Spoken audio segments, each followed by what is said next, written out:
Okay,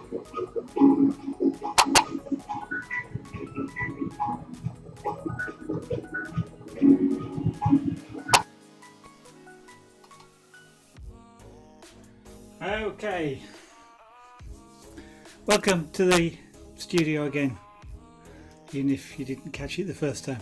Sorry about that. I plugged a USB 3 card into the computer day before yesterday, and it seemed to disconnect all the USB devices and reset them all, and I suppose it kind of makes sense. Everything will have enumerated differently, but it wasn't something I was expecting, and both cameras went offline. I had to bring those back on. The microphone I've just discovered also went offline, so I had to just now I've just had to reconnect that. It's a good job it reconnects without a reboot or restart the stream, but at least I've got a USB 3 connection in the PC now, and that was mainly so I can run a USB 3 a USB 3 disk, external disk. I've got 3 terabyte disk. 3 terabytes. That's a fantastic number. I'm guessing these days a lot of people won't actually, you know, a lot of you out there probably don't think much about 3 terabytes if it even sort of comes to your mind. But when I can say, I think I mentioned in the last stream, when I can remember things like the IBM PC, starting with a 10 megabyte disk, you know, and writing, you know, I started writing programs in machine language in 1/4 of a kilobyte, and I could actually get an invaders, you know, asteroids rather, actually invaders as well, but an asteroid game in 1/4 of a K of RAM. And of course these days, you know, PCs are umpteen gigabytes, 16, I think I've got 12 in mine, but 12, 16 gigabytes, 32 gigabytes, and nobody thinks particularly much about that sort of size, but it is really rather sort of amazing. I've pointed the lights down a little bit to give you a bit more light down here from above me, but which makes the back wall a bit dim. But it has the added problem of I can't see so well now because it's too much reflection. Can't win. Never mind. Just switch glasses so I can see this a little bit better, and hopefully I can see all the numbers. Oh, blimey. Yeah, those reflections are quite difficult to see. Oh well, we will manage.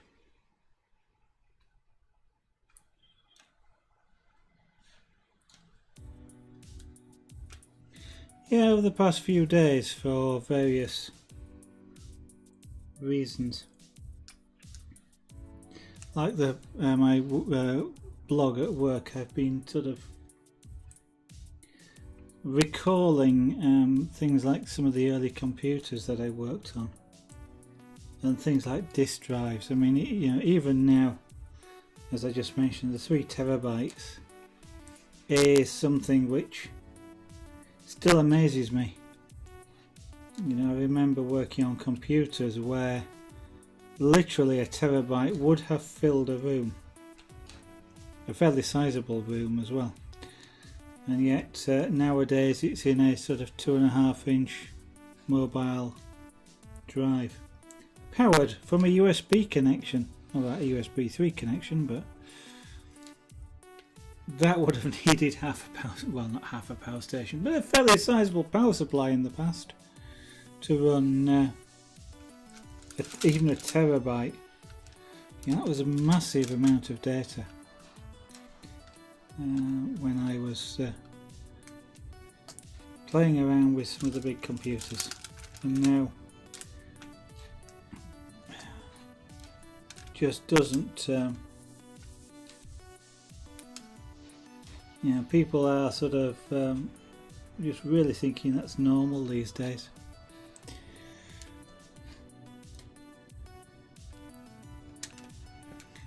Never mind. So, magic dots.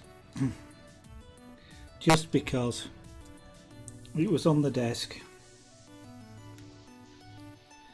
and I finished what I was doing a little bit earlier than I expected, so I thought I might as well stream. I did think about doing some carving this evening, but well, this afternoon I was thinking about maybe doing some carving or some pyrography, and then I suddenly started, well, I could do that, or I could do some of the, maybe some punchcraft, or I could do some rug, latch hook rug. Well, I've got some chainmail to finish, and I eventually came down to the fact that I'll wait until I actually broadcast, and we'll see what we do at the time. And as it's turned out, it's magic dots. Because I almost tweeted out asking if anybody had any particular preferences for what they could see this evening, but I didn't. Whilst I finished earlier than expected, I didn't actually finish as early as I was expecting to finish. So I was expecting to sort of finish at about 6 o'clock, the stuff I was doing, and I'd be able to then stream from about 7. So I'd have plenty of time to do some of the other crafts. As it happened, I then ended up doing some other work which I needed to finish, and that meant I wasn't expecting to finish until about 9:30 past, and there really wasn't time to stream then, so it was I was early late, or late early. Anyway, we're here, we're streaming, and I still wish I could see you. See what I'm going to do. I am going to get my stool. I'm going to sit down on that stool, which probably means I'll need to move that camera down, which in itself may actually not be a bad thing. Let's tip this camera down a little. No, I said the camera, not the PC.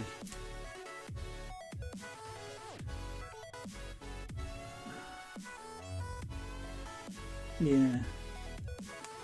This is one of those weird ones where it's... Okay, excuse me, this is going to go all over the place while I just try and get that to look further down. There we go. Hopefully that's in focus. What I've got to do now is just tip it a little bit, because there we go, I'm also centered. I do feel weird this but because this desk is actually too high for this position, but in this position here I've got a better view of this, and I can see the numbers without the glare, which is a heck of a lot more helpful.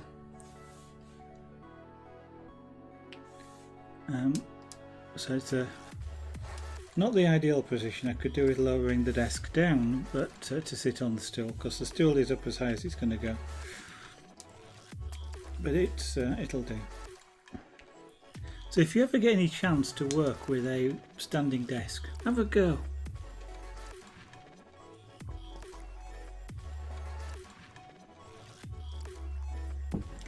I've worked with them once in my career and once here now with this one,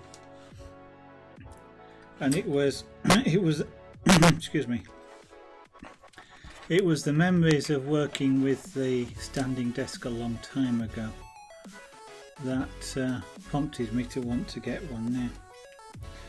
I used to, a long time ago, repair sort of radio equipment, what they would call transmission equipment, so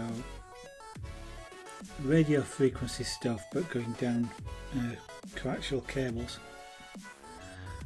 And the repair bench that we used to use was set at a height where you either stood up at it or you used a very tall stool, and most of us stood up.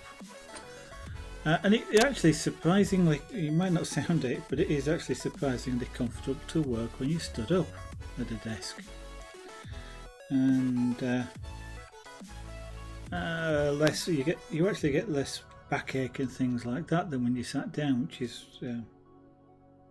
kind of surprising. Although you can get problems from being stood all the time, of course.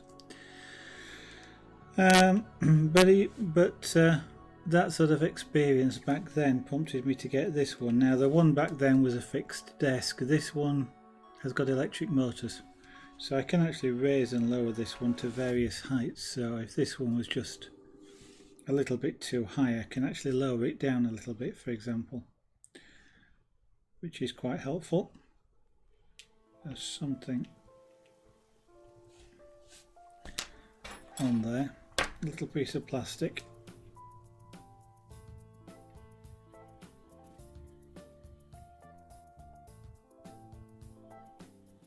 So just concentrating, a little shard of plastic stuck obviously on the bottom of one of the dots, and we're stopping it sticking properly. So what was I saying? Oh, yeah, I can raise this one up slightly or lower it down, which is really good. And sort of health and safety things, you know, at work with was it?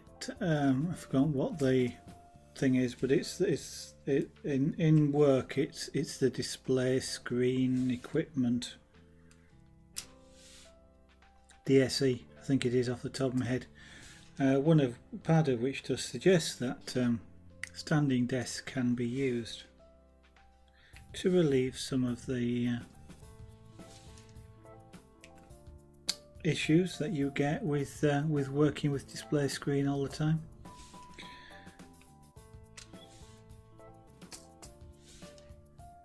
I haven't yet got one for work. I'm not sure I will be able to persuade them.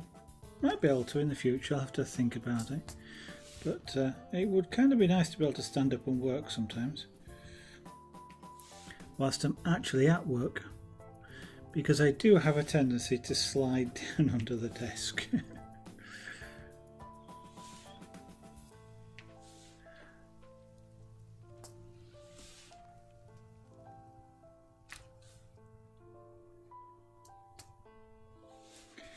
Right, so what's new going out in the world today?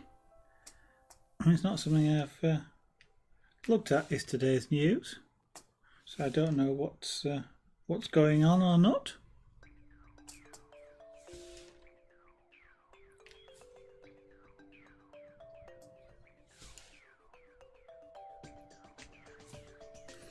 I've had an interesting day programming, trying to work around, or in this particular case today, working with Microsoft Microsoft Access and VBA, trying to work around issues with the way it does things,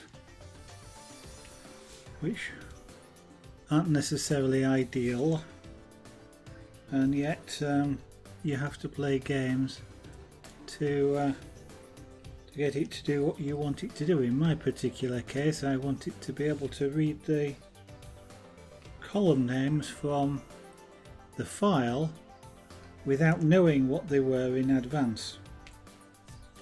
And then transfer from an Excel file, this is, and then load that Excel file into Access into a particular table.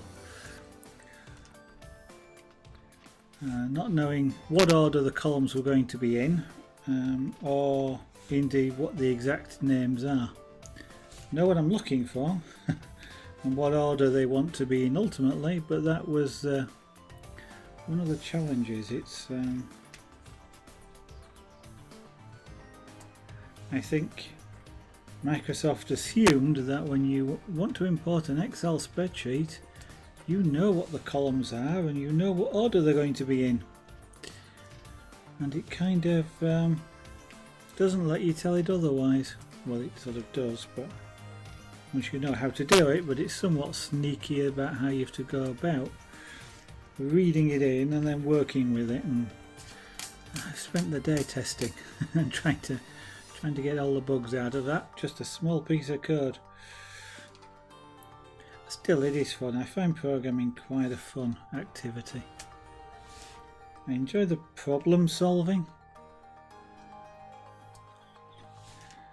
and I'm kind of an iterative programmer, which surprisingly is somewhat in keeping with the style these days of rapid development. Do a bit, test it, refine it, and go around that cycle a number of times. But to be honest, a lot of the coders I know will write quite a bit of code. They'll write code all day and then debug it at the end of the day, and I can't do that. I have to build things up a bit at a time. So I do something and go, that's not quite how I want it to work, and then I can spend all day trying to get something to work just the way I want it to work, and then I move on to the next bit.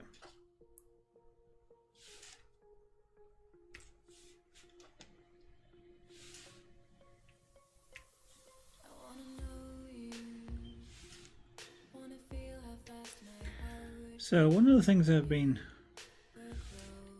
thinking of now that I have this new studio space, and if you've looked on, or you've seen either the pictures on Twitter or on Facebook, you'll know I've got a very nice space outside, a garden which is grass, and I have been thinking for about a week or so now that I ought to get the lithium batteries charged so that I can fly some of the helicopters. That's about 3, well, I was going to say I can actually fly all of them outside, but that depends on the weather. There's about 3 I can fly outside in sort of reasonable, unless it's dead calm conditions, but in any sort of reasonable breeze. I've actually got a 4th thinking about it, which I've flown exactly once and I need to reprogram. That one, the 4th one, was actually built on stream, and at some point the video for that build is going to go up on YouTube when I get to that point in the timeline, so you'll be able to see it. And I actually did record that first flight of that, and we broadcast it here on Twitch. But I was just thinking that kind of got the itch to fly, so I was thinking about potentially recording it. The only thing is that I can't easily broadcast it because, well, I can broadcast it, I just need a long cord. But the problem with doing so is that whilst I'm flying I cannot interact with chat at all, because it takes concentration to fly, especially a helicopter. The quad is a bit easier. I can risk looking away from the quad for a little bit, a few seconds or a couple of seconds. Perhaps need it to read a message, but with the helicopters, that's no chance. Those can so easily start to go wrong in terms of their stability in that time that I'd be at real risk of them crashing, which is not something I want to do. They're not cheap.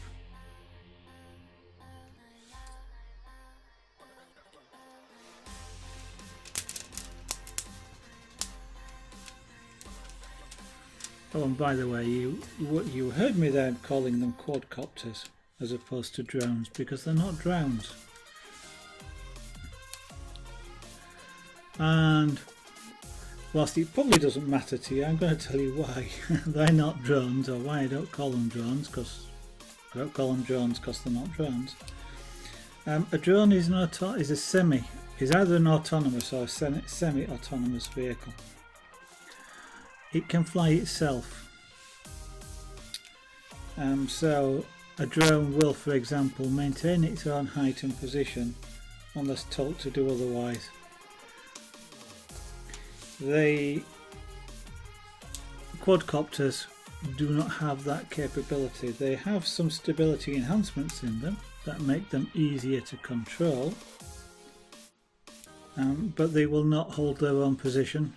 They won't go where they're, I'm going to say they won't go where they're told.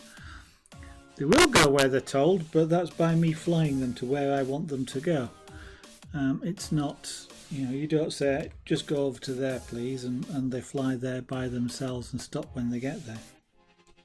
So a drone is essentially autonomous, which can be directed. The quadcopters that I have here have to be flown.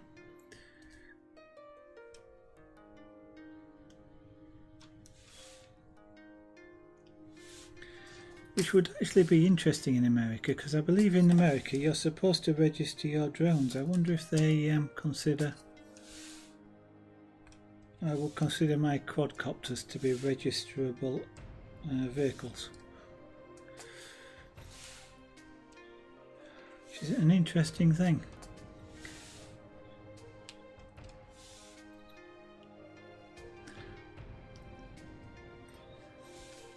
I do enjoy flying them though, because there is quite a bit of skill in, well, there is quite a bit, there's a lot of skill involved in flying helicopters. There's a lot of skill involved in controlling any model actually, to be honest, but the helicopters especially. Although life has got a lot easier these days for helicopter pilots with some of the stability controls. One of the things when I first started flying helicopters, which was probably back around 1978, something like that, was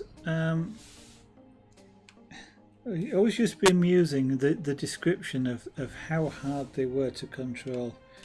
And the conversation would usually start along the lines, have you ever taken a stick or a long-handled brush and tried to balance it on your hand, you know, sort of that sort of thing, you know, with it sticking up off the palm of your hand.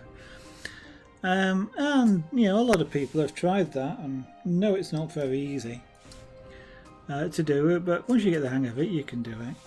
Well, the conversation would then go on having, you know, once the person had sort of said, yeah, they have got an idea of that. Well, now imagine 5 of them, 1 on each finger, and keep them all in the air, you know, keep them all balanced, but do that with both hands at the same time.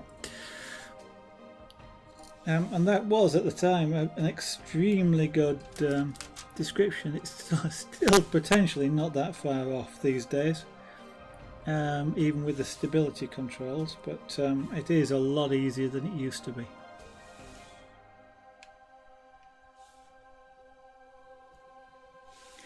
And it is actually one of the best ways of learning, well, one of the best ways, I don't actually know if it's one of the best ways, but one of the ways you can learn to fly helicopters is in simulators. But one of the things about simulators is they help enormously if you know how to fly. If you don't know how to fly, then they sort of help.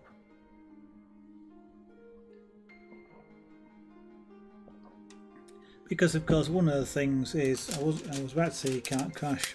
You can crash, and you do crash, but the consequences of the crash is you just have another go.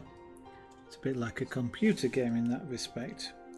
You know, the consequences are basically non-existent. Once you get a real life helicopter in front of you on the ground, it's completely different. The consequences then are, you know, several £100 worth of repair bill. And it doesn't matter what you can do in the simulator, for some reason when you do it live, it's a completely different experience. Those consequences mean that it's really hard to fly. Something that you could fly easily in the simulator, you find that you can't fly. So it really is, you know, it really seems to be a tool for when you can fly, for practicing. and developing what might be described as muscle memory, I guess. The instinctive control of hand-eye coordination.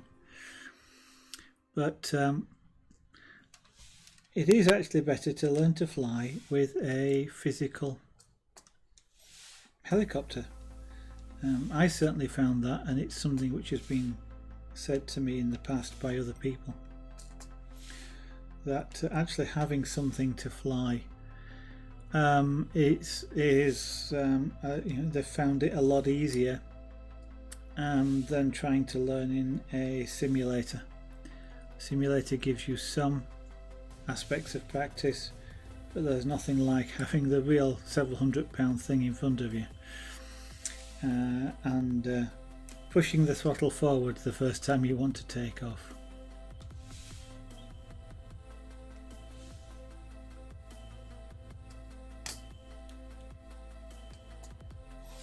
A lot of people do learn to fly these days with the contra-rotating helicopters. They're extremely stable, and they do teach you quite a bit about mainly things like reverse control and being able to fly towards you. Those sort of helicopters don't teach you a great deal about things like hovering, because they basically do it by themselves. They're so stable.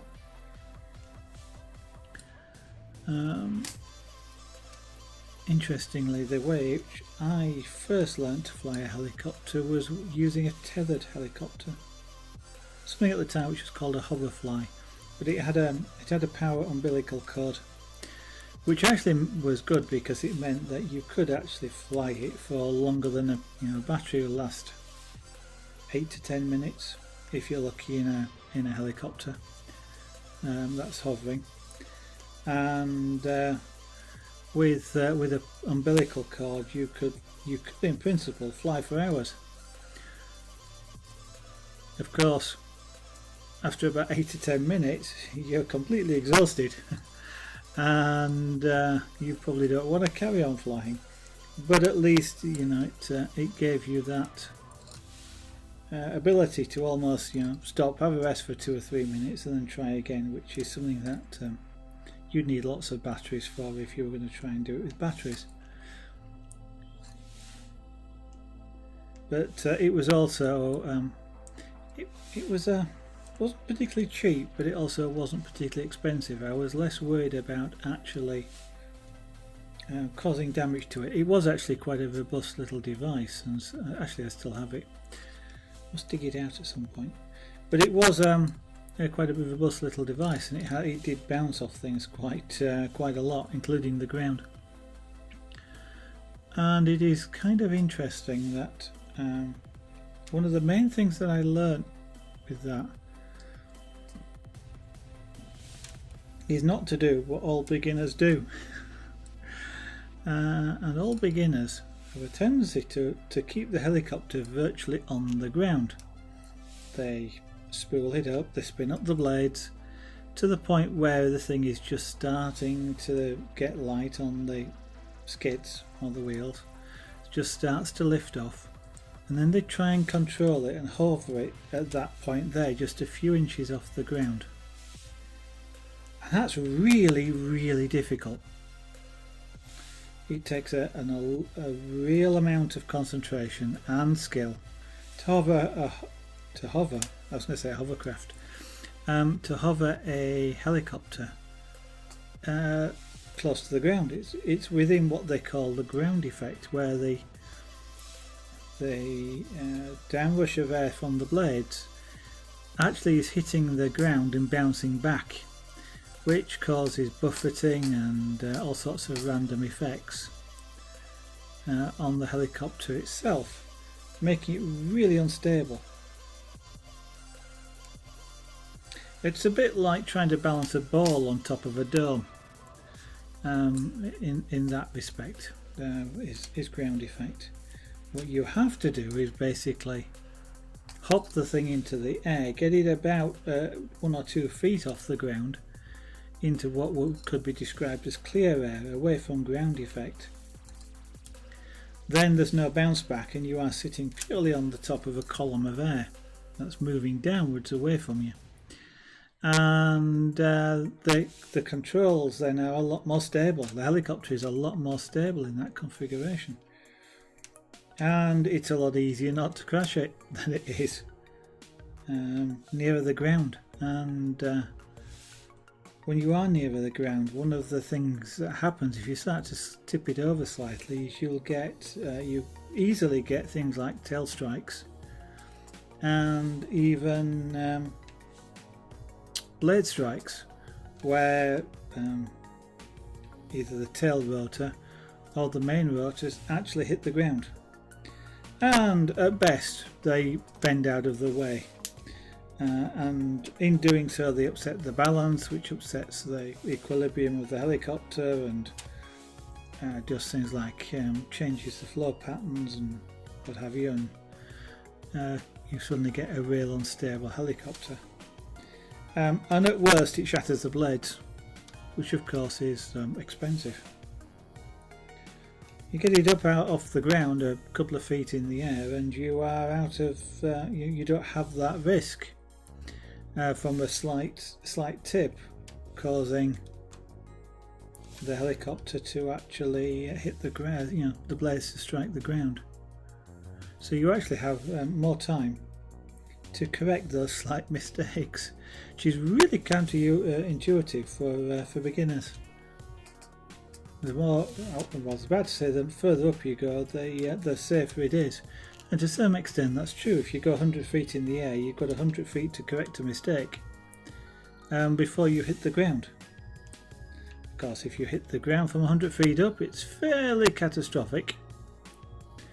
And that's described as taking the model home in a bin bag,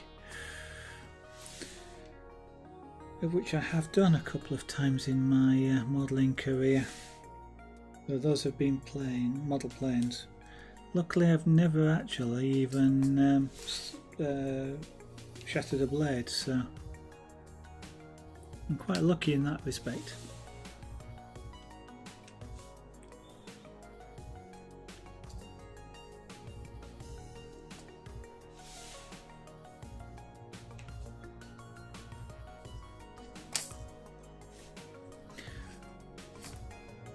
One of my favourite things though is to fly gliders, or something, a type of glider called a slope soarer, and those are wind powered. There's no engine on them. You throw them off the side, slope. You throw them off the side of a slope basically. The wind, you generally will find a slope where the wind is coming face onto that slope, so it hits the slope and goes up. And that's what keeps the glider in the air, and you glide along the face of the slope. That's one of my favourite activities of flying, is that, because it's silent, which is nice. You're on a hilltop, you've got a fantastic view. Generally speaking, you've got a nice breeze. In summer that's nice and cooling, but it's just a nice breeze. You're probably miles from anywhere. It's lovely and quiet, and it's just an all-round enjoyable thing. And you can fly for hours because no batteries, apart from those in your remote control, but they will tend to last for hours. So you can fly for hours without needing to refuel, without needing to recharge, anything like that. And it's something I greatly enjoy, something I haven't done for many years, unfortunately.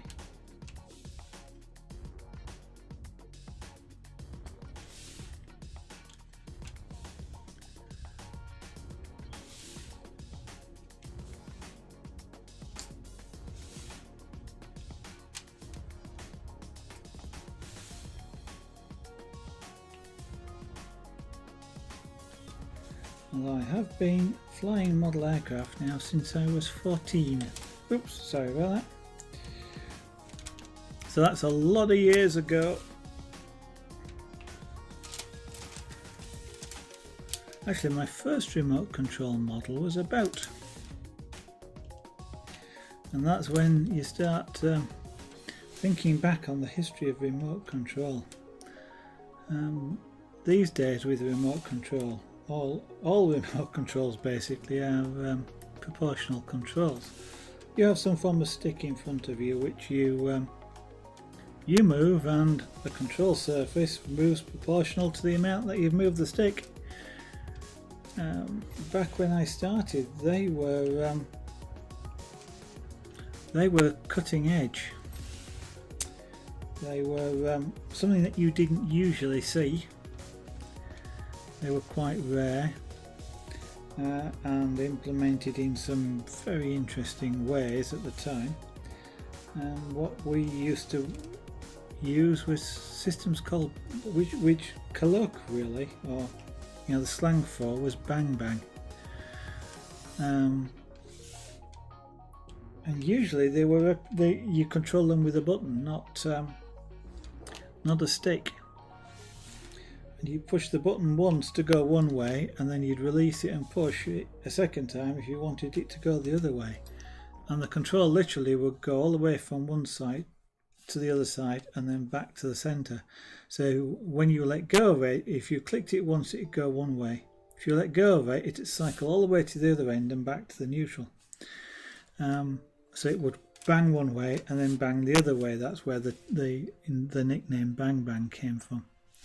Rather than, well, I suppose potentially it would make a sound as well as it hit the end stop, but it banged from one side to the other.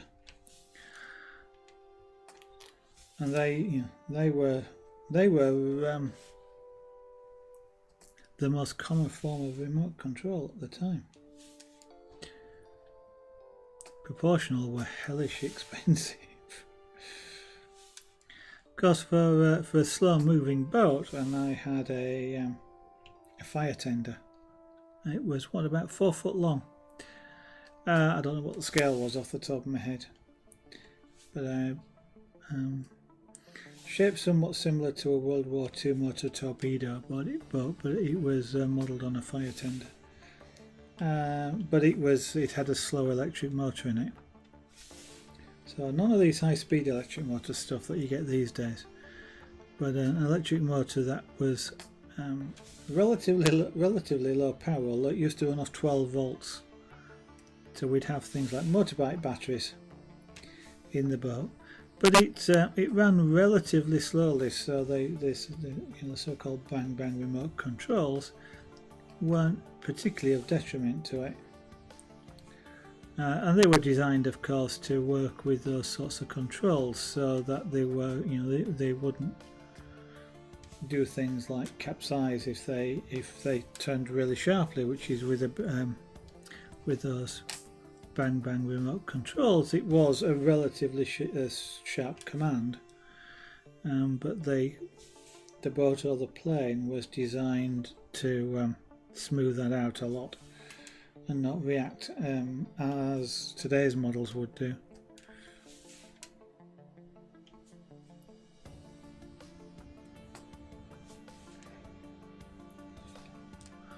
Anyway,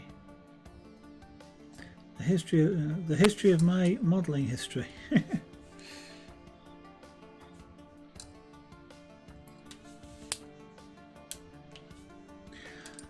These days, as I've probably mentioned before, it's articulated trucks and things like that, which are the latest models that I've done, and a tank.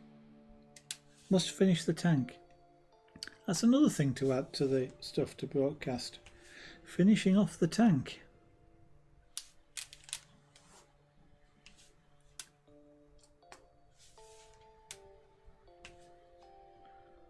Right. But for anybody that's watching, you are seeing me here do something which is being called magic dots. It's a clone of something which is called diamond dots. I don't know whether they're better quality than these or not, but they're what this is little plastic dots in various colours. Flat surface on the bottom. It's domed on the top, but it's got facets on it, so little flat areas. And of course they sparkle. As you can probably see, they're sparkling a little bit there. And if I just move this a bit, you can see some of the dots sparkle and catch the light. So all I'm doing is using this pink tool to pick them up and place them down on this material. They are labelled a bit like painting by numbers. There's a number in a square, a little square, and you put the coloured dot corresponding to that number in the square.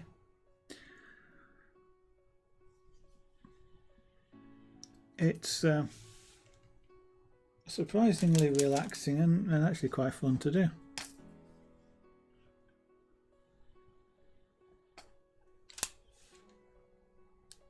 The kits are also available, well, these clones, the magic dots type thing, are also fairly cheap as well, so you actually get really good kind of value for money out of them in terms of the amount of time it takes you to do a picture and sort of the picture you get out of them as well. It's quite a nice picture at the end.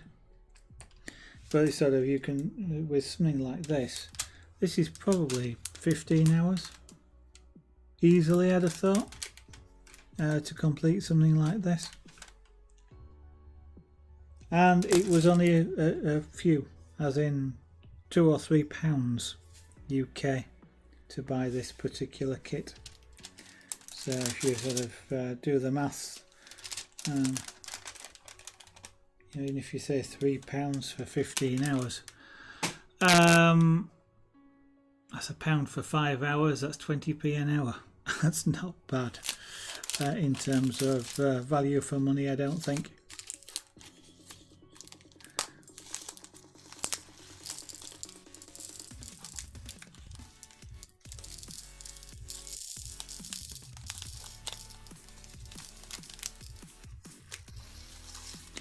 Now if you have watched this stream in the past, you'll know that I do other crafts as well. If you haven't, you probably don't know that.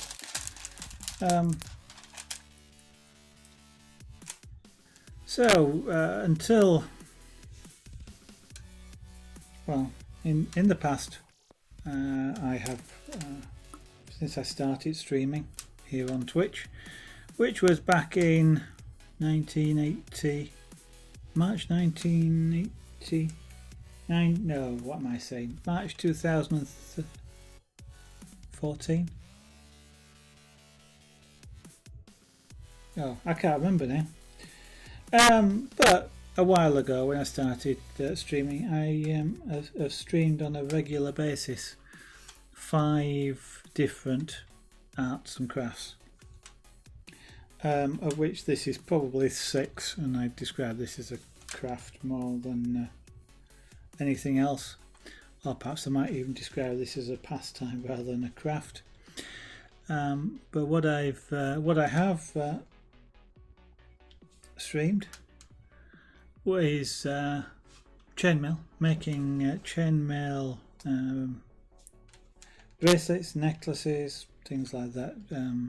So jewellery basically out of chainmail, and also jewellery out of things like beads as well. So well, most beads, a lot of beads are glass, but making bracelets, necklaces, and wristbands out of beads, and also woven cord, which is actually a craft called kumihimo, which I believe is Japanese, or it's an adaptation of a Japanese technique, is perhaps the better way of saying it.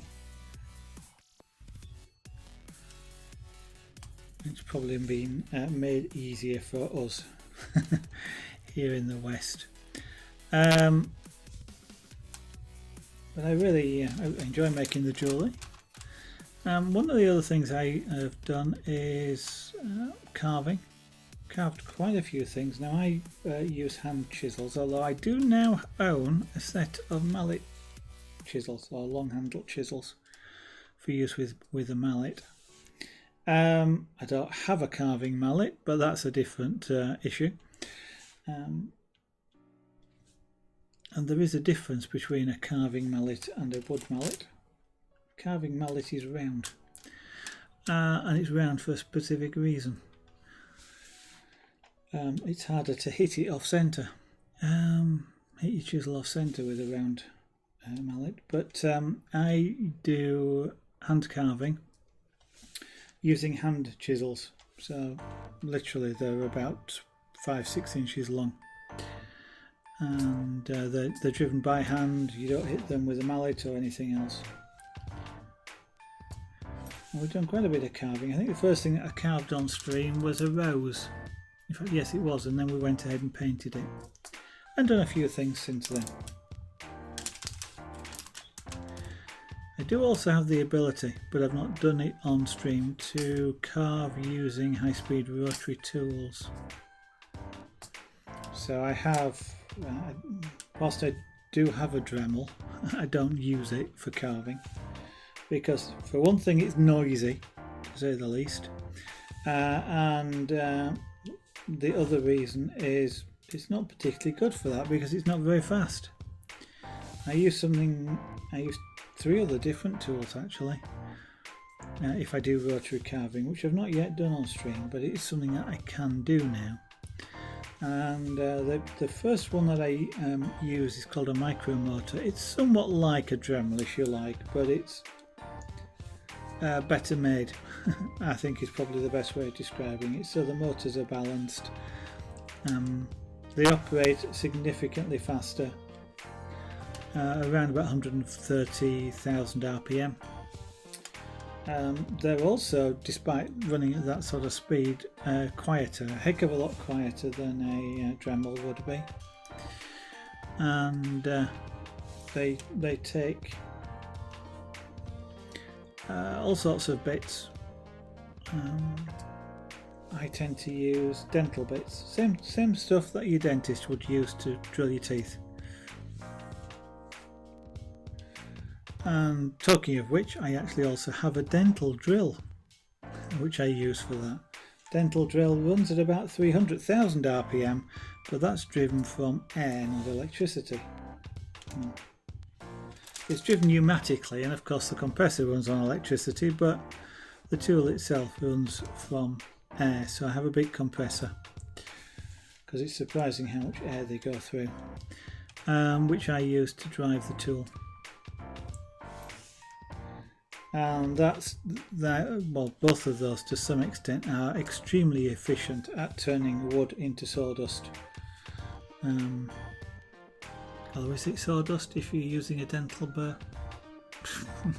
But let's say it's very good at turning wood into wood dust, and by wood dust I mean extremely fine wood dust, very quickly. The stuff sort of just vanishes when you touch the tools to the wood, so you do have to be a bit careful in how you wield them. But I also have a larger version of the micromotor, using a trade name. It gets called is a Fordham with an M. They're were one of the leading manufacturers of flexible drill units, shall we say. That's where you've got an electric motor which is generally hung up at the side of your desk. Then there's a flexible drive down to the handpiece, into which you put the bits, and with something like that, it's a 1/4 horsepower motor, so it's quite a powerful motor, and it will swing quite a large burr. The burrs for that are generally speaking on a 1/4 inch shaft, so they can get quite sizable burrs and it'll swing them quite easily, which means it will chew through your fingers just as easily as it'll chew through wood. So you do have to be really careful with them, of course, and treat them safely. And even the little dental drill, whilst I can technically stop that drill with my fingers, if I hold it, it just won't spin, for example. It's not something I would like to try and stop whilst it's running. I mean, if you think about it, it goes through your teeth quite easily. Imagine what it does through your fingers if you try and stop one of those bits. I suppose if you just grabbed it hard enough and fast enough, you probably would. But there again, that might damage the turbine, which is not something I'd want to happen. So I'm not going to try it and find out.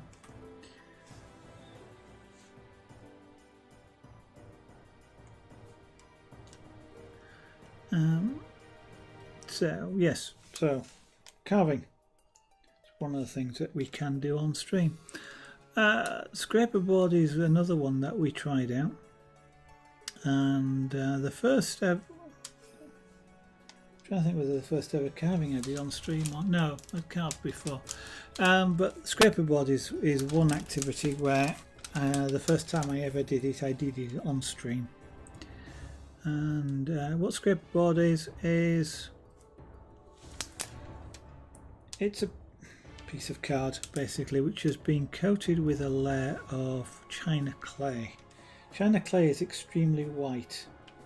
It's a very clear white, a clean white. It's not grey or anything. And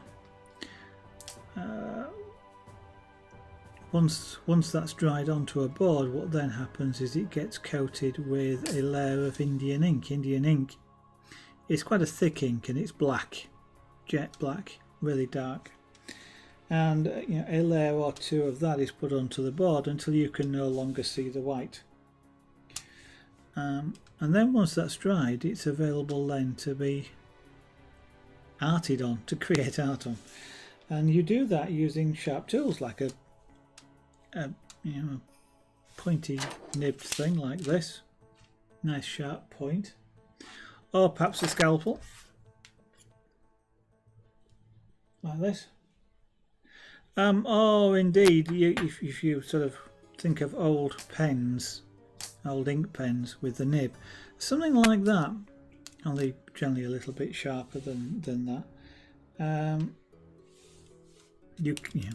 I'm just mentioning things that I've got around here, and indeed you can use anything that's reasonably sharp. A wire brush, for example, works quite well for certain things. And you can buy specific tools for it as well. And you create the art by literally scraping away the black.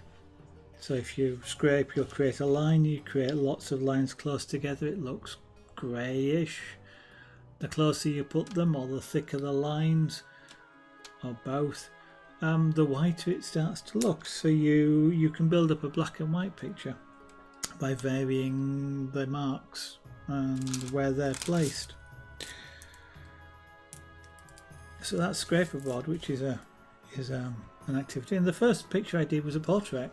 Did it on stream, which was really successful. It came out looking a lot better than I expected, and it was extremely daunting to do for the first time, and it still is daunting to do things like that, but you just start and do it in small bits and all of a sudden it's done.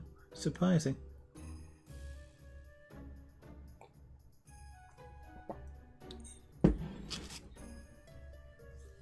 All of these crafts, by the way, do appear at various points in time in that box or that window just there. That's a slideshow of all the things which have been done on, not all the things, but most of, right. Everything that's in there has been done on stream, but not everything that's been done on stream is in that box.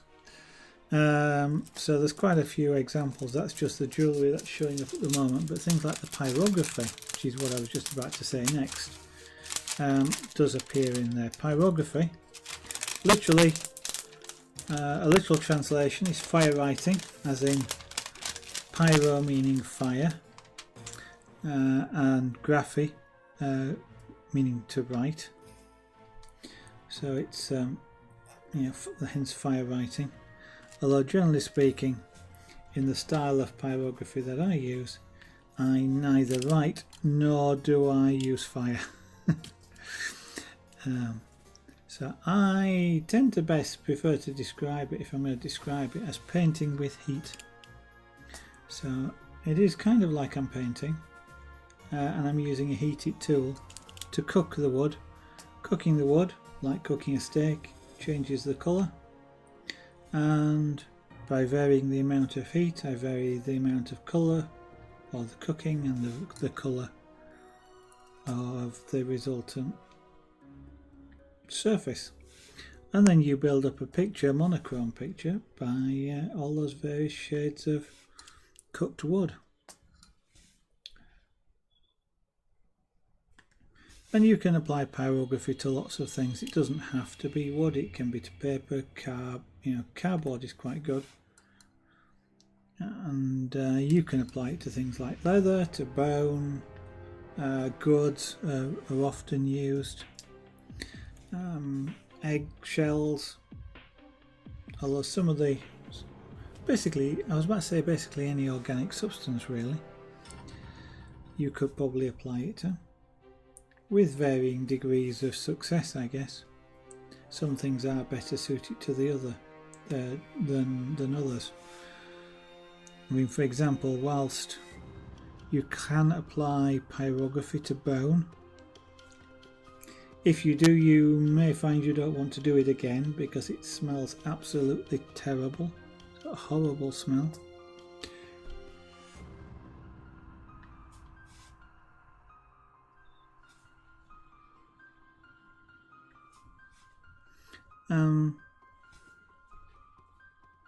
Generally, I guess the more classic use these days is wood, although bone was used in the past. In sort of history, sailors used to apply a form of pyrography to bone, where they'd use a sail needle and a sailmaker's needle and a little tiny spirit stove or a spirit lamp to heat it.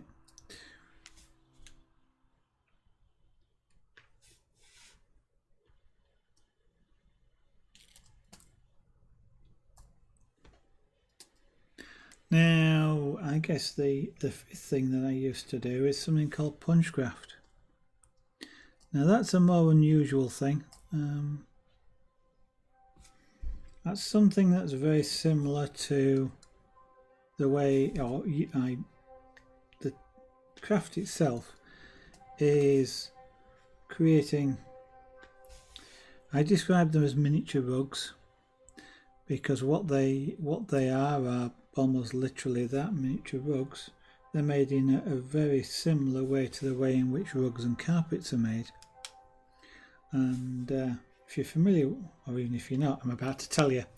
They're made, often made by forcing a needle through the backing material. And when you force the needle through a backing material, you use it to carry a thread of some kind, wool, nylon, whatever, through the material, and then you pull the needle back, leaving some of the thread put through the material, so you create a loop. When you're making carpets and rugs, then, or when you're making carpets or rugs, then sometimes they cut that loop, and sometimes they leave it as a loop.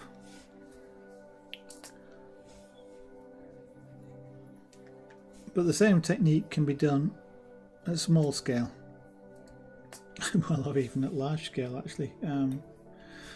You can do it by hand, pushing a needle carrying a thread of some kind through a backing material, and by changing the thread colours and the depth of how far you push the needle through, you can create patterns and shapes and things on the other side. And by choosing suitable colours, suitable depths, you can actually create images and pictures.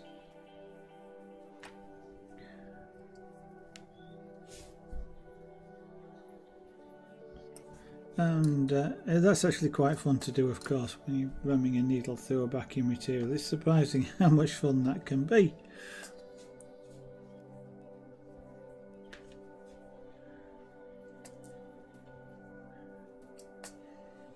And you can do that either at small scale, and you'll see a couple in the rotation. You'll see a couple of things in that photograph window of 2 trains, a diesel electric train and a steam engine. Both are done using punchcraft. Now they're done on 2 circular pieces of material which are about 12 inches in diameter. But you can do rugs, basically as big as you can get material for, if you were so inclined, although you will go through a heck of a lot of thread.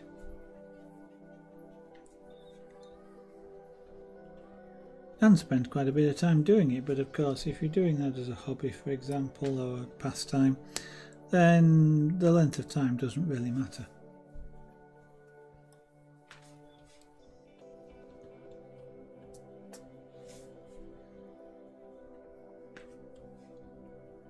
So some of the other things that's what I have done on stream. Some of the things that I'm now capable of doing on stream, because I now have the space in the studio here to do them, is, for example, airbrushing. That's one of the when I started, I will say started as an artist, but started being creative again. Do you think it was back in? No, can't remember. If you check my website, it does actually say if you're interested. But I started airbrushing is something which fascinated me when I was making remote control models, because of the painting using an airbrush can be quite fantastic. But back then, not doing any better. When I tried it, let's say it wasn't very successful. But one of the things I did realise back then is it certainly wasn't helped by the lack of quality in the tools I was using. Some time ago now, I decided to build a new PC. Build them for quite a few years now. And this time I decided I wanted to have a bespoke case, a unique case. Something different. And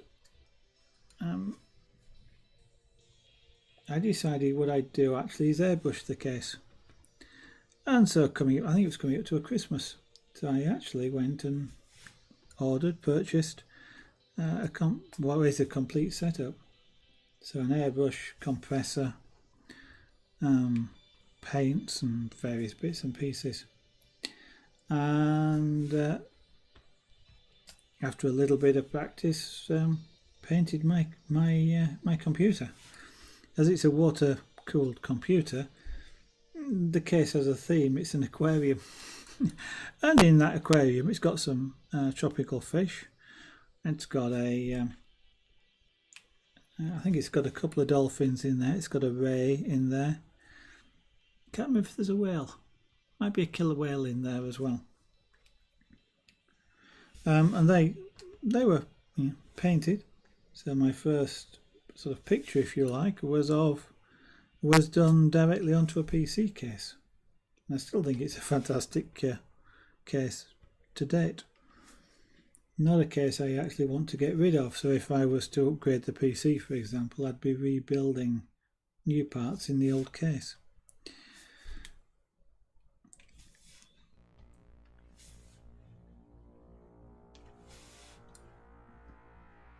Now the point of that was to say something, and I can't really remember. But I was talking about what I could do. Yeah, so airbrushing is now a candidate, as is the power carving, as I mentioned, the rotary carving. I've got the space now to be able to do that, because one of the things that I need to do that, I mentioned, certainly the dental drill turns wood into very fine dust really quickly, so I need to have an extractor unit in front of me so that I don't breathe that dust and it basically doesn't get everywhere as well. And now I've got the room to be able to have that in front of me while I broadcast, so I'm now able to do that. And incidentally, that also allows me to do glass engraving on stream as well. For the same reason, you get fine glass particles, and you don't want to be breathing those or even them to be going anywhere.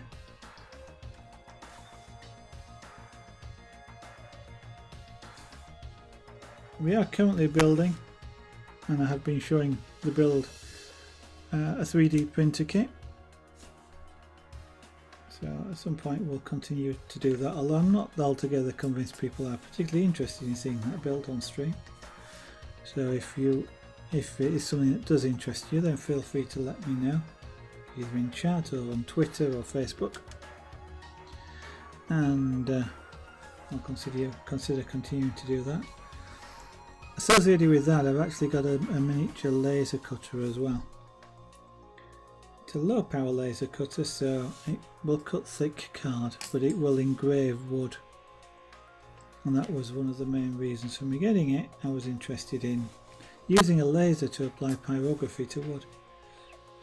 So that was something to experiment with, but that's got to be built. So that's a kit available.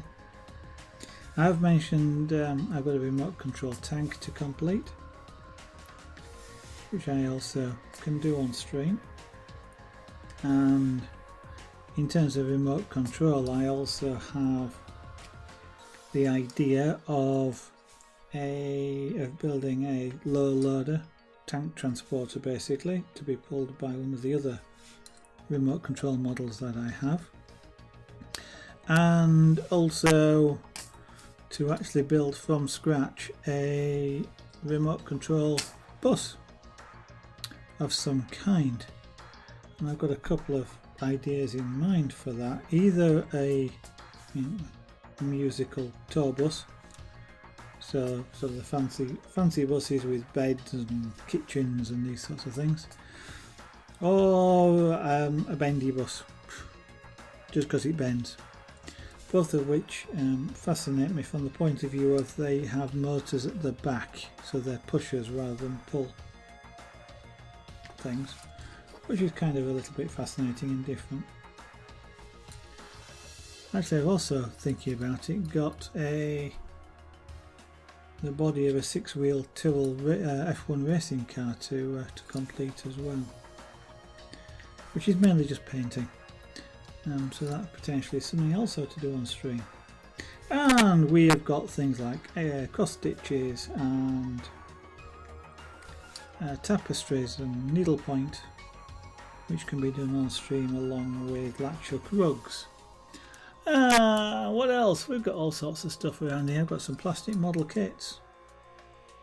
So all of that on top of the actual art. And also later this year now I am planning to do a 1-day course on flame work, or glass blowing as it's more commonly known, just to see whether I like it, because that's something which has fascinated me for years, and the intent, if I like it, is to establish a glass studio and actually do some flame work. And that will be something which obviously I will stream as well. But that is something later this year. That requires space outside. Well, not outside, it'll be in a building outside, but in a building that's not the house, which is where I am at the moment.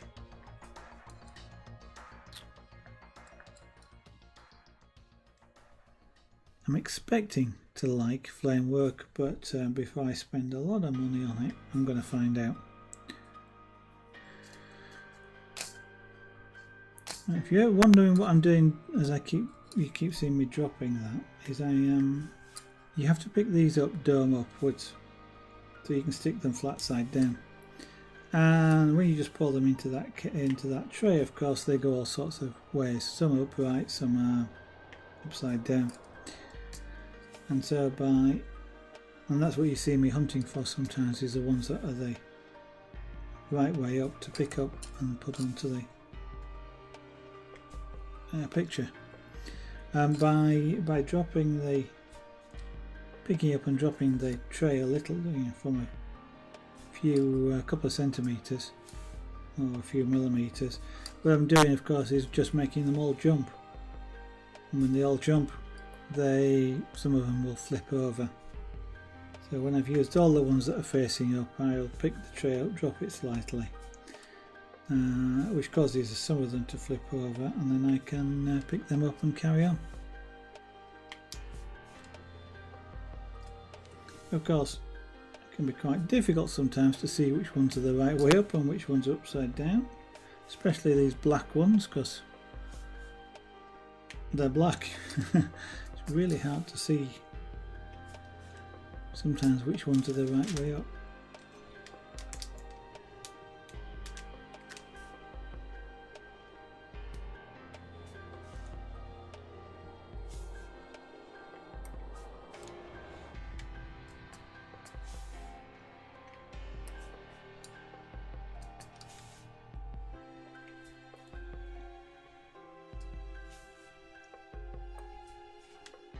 I wonder if I've got enough out to finish this eye.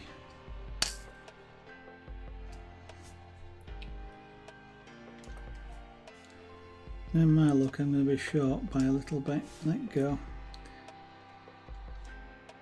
Some of these are stuck together, or they've stuck together during manufacture, and of course they're no good. I can't stick them on the picture, so they will actually just get thrown away at the end.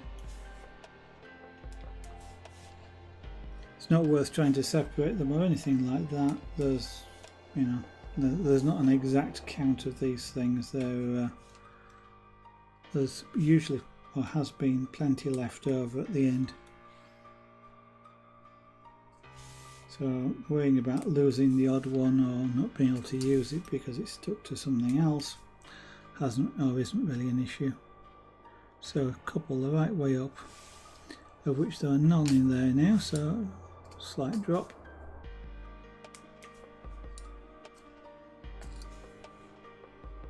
And there we go. So that's the black in the eye done. As you can see now, they start to get more sparkle and the colour in there. And as you can see, if I just move this slightly, you can see the sparkle. And that's the sort of sparkle you get when you just move past it in the light. And it makes an interesting picture. But what I'm going to do now is I've completed that section, I've completed this section. The next section is the whole of this face. Before we move on to another colour, and I'm not going to do that now. So what I'm going to do is I'm going to switch to that camera there, and I'm going to say that's it for tonight. Thank you if you are watching and listening to me talk all evening. Feel free next time to say something in chat, even if it's just hello. Hopefully you will follow me. Hopefully this has been interesting, and what I've said has been interesting, and some of the crafts that are coming up and to be done on stream at some point in the future is of interest, and you want to come back and take a look. So push the follow button. I obviously will be very grateful for that, but it's not mandatory, of course. You can also follow me on Twitter if you'd like to do so. I tweet when I'm about to go live, and occasionally the odd other message about the studio or the various crafts that are going on in the studio. And you can also see some of the things and a little bit extra information both on my website, zaragonart.com, as well as on Facebook, which is facebook.com/zaragonart. And you will gradually see now all the Twitch broadcasts appearing on YouTube as well, as I'm gradually uploading the archive of over a year's worth of streaming onto YouTube. So keep an eye out on there if you're interested in any of the back streams. The priority is initially to upload them as real-time streams. Most of the things like this, though, I will also compress down into a time lapse, but that probably will be a secondary activity. There's that much to upload. If you think about it, I used to stream almost every evening for over a year before I took a break for a while, and now coming back to it. So feel free to see me on there. You can look for me on there, Zaragonart, or of course youtube.com/Zaragonart, and follow me there as well. So thank you for watching. I was about to say, if you really feel inclined, you can even subscribe to me here on Twitch, which has just occurred to me. I keep forgetting that that's available if you wish to do so. And in case you're wondering what happens with any of the subscriptions, they go towards buying the materials that we use. Such as, for example, these kits here, or wood for carving or pyrography. Daft as it sounds, wood doesn't grow on trees. It is trees, and it costs pounds. It costs money to buy. So, again, I'm now starting to ramble. I'm going to say thank you. Hope to see you again in the future. I may, with a bit of luck, be streaming again tomorrow night, but keep an eye out on Twitter or the Twitch notifications. Bye for now.